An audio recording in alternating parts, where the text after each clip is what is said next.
Vitamin C, ascorbic acid versus natural. Is there a difference, and what do you need to know to not get hurt? Coming right up. Hey, I'm Dr. Ekberg with Wellness for Life, and if you like to truly master health by understanding how the body really works, make sure that you subscribe and hit that notification bell so that you don't miss anything. Ascorbic acid is not the same thing as vitamin C, and here's how this works.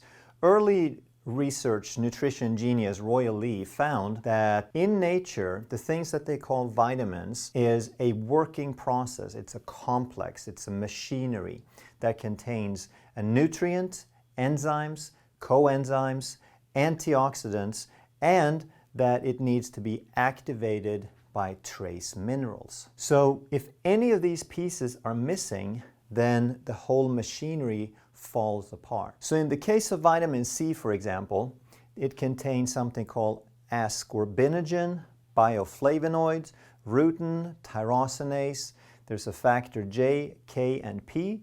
It has mineral cofactors and ascorbic acid in it. So think about this as a clock, if you will. A clock is a mechanical, or used to be a mechanical device. Now it's more of an electronic, but think of it as a mechanical device back when they had lots and lots of pieces.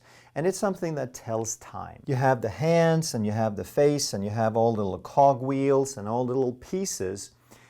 And now someone comes up and they ask you, which piece tells time? Is it this one that tells time? Is it that one that tells time? That's a ridiculous question because it's the sum total, it's the pieces working together that results in the ability to tell time. And that's how it is with nutrients, that in nature, nothing ever occurs in an isolated fraction form. But unfortunately, once they started studying nutrients, they were more concerned about synthesizing nutrients. They wanted a cheap way of mass producing something. So they said, okay, which one of these can we mass produce? And they found, for example, the antioxidants in vitamin C was easy to mass produce. So they said, oh, that's the ascorbic acid, and we can turn it in, we can mass produce it from cornstarch and glucose and sugar and hydrocarbons. In doing that, along the way, they said ascorbic acid is the same thing as vitamin C, but they were mistaken. And test after test have shown that pure ascorbic acid does not have the biological effects that the complex has. The ascorbic acid is important. It's the wrapper. It's a protective. An antioxidant is a preservative. It's there to preserve and protect the other nutrients from oxidative damage while they're still growing. The antioxidant is not the nutrient, it's the protector. It's just the wrapper. So if you just eat the antioxidant, it's like you're just eating the wrapper and throwing away the content. So what happens in the body is these things have a certain affinity for each other. They have a liking for each other. They fit together and they attract each other. Over the course of the years, you have accumulated a certain amount of these in your body. You're using them, but you also have a certain amount. Now, if you eat a large amount of ascorbic acid by itself in its isolated synthetic form, then it will have a tendency to attract these other components. It will pull them to itself. It will fit in a certain way. And by eating an excessive amount of ascorbic acid, you're depleting yourself of these other components. That's why it's so important to get all of these in a certain balance, and in nature, they always provide the right balance. So isolated ascorbic acid is not vitamin C, and it's not a good idea. So then there's some companies that call themselves natural that say, oh, well, we can do better than that. So we'll take the ascorbic acid, and then we'll take some natural things. We'll sprinkle some acerola cherry powder on it. We'll isolate some bioflavonoids and some tyrosinase, and we'll add it to the ascorbic acid. So now it's natural again. We took these pieces and we just gave you more of all of them or more of some of them. So they changed the proportions maybe and thought that they had improved on something. But what they're really doing is they're taking the cogwheels, they're taking the pieces of the watch out, and they're saying, okay, well, I don't think that one's so important. I think this is important, and that's important, and that's important. So let's take a bunch of that, and we'll throw it in a bag for you, and shake up the pieces, and here you go. Here's your clock. But it's not going to tell time, okay? It's not going to tell time if you have disassembled it and scrambled the pieces. Nature put things together in a certain order, and it's the context that your body recognizes.